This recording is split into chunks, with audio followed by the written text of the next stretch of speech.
গেল ১৩ জুন ইরানে হামলার শুরুতেই ইসরায়েল একের পর এক টার্গেট কিলিং করতে থাকে।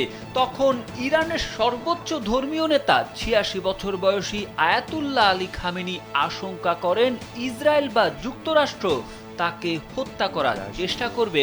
ফলে নিরাপত্তার স্বার্থে নিজ বাসভবন ছেড়ে বাংকারে আশ্রয় নেন খামেনি।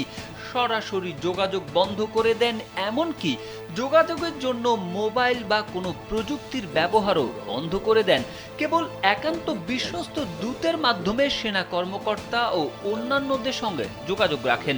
দূরদর্শী খামেনির আশঙ্কা যে সঠিক ছিল, এবার তার প্রমাণ পাওয়া গেল ইসরায়েলের প্রতিরক্ষামন্ত্রী ইসরায়েল কাৎসের কথায়। ওয়ালটন আবারও মিলিনিয়ার অফারে ওয়ালটন ফ্রিজ কিনে আপনিও হয়ে যেতে পারেন মিলিয়নিয়ার। সম্প্রতি কাৎস দাবি করেছেন যুদ্ধে ইরানের সর্বোচ্চ নেতা আয়াতুল্লাহ আলী খামেনিকে হত্যার পরিকল্পনা ছিল ইসরায়েলের, তবে সেই সুযোগ পাননি তারা। বৃহস্পতিবার ইসরায়েলি টেলিভিশন চ্যানেল 13কে দেওয়া এক সাক্ষাৎকারে কাৎস একথা জানান। তিনি বলেন, আমরা খামেনিকে নির্মূল করতে চেয়েছিলাম, কিন্তু কোনো কার্যকরী সুযোগ ছিল না। সাক্ষাৎকারে আরও প্রশ্ন করা হয়, এমন একটি হামলার জন্য কি যুক্তরাষ্ট্রের অনুমতির প্রয়োজন ছিল? জবাবে কাৎস জানান, এসব ক্ষেত্রে তাদের যুক্তরাষ্ট্রের অনুমতির প্রয়োজন হয় না।